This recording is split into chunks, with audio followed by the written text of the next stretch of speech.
Hi there, I'm Nathan, an artist for Over the Hill.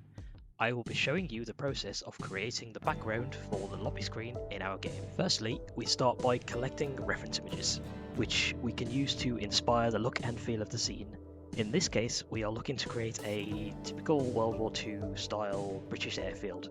I roughly match the camera angle to the initial UI concept. Then I begin blocking in the scene. This is the 3D equivalent of making a sketch before doing a full painting.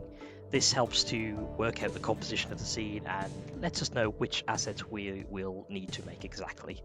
Once happy with this layout, I can move on to fleshing these main assets out. For this scene, those would be the hangar, the garage, the trees. All assets then move to unwrapping. This is the process of splitting and unfolding the model out into a 2D template that is used for texturing.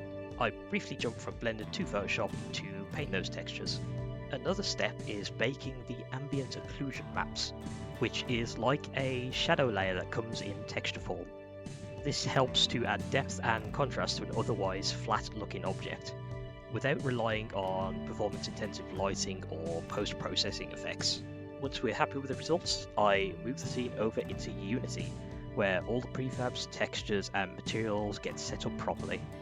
The vegetation gets imported separately so that I can correctly set them up with the shaders we use to give them a bit of motion and life. I re-add this foliage, and finally I use some previously made assets to add a few extra final touches to the scene. Now you and your crew look ready to embark on your next adventure.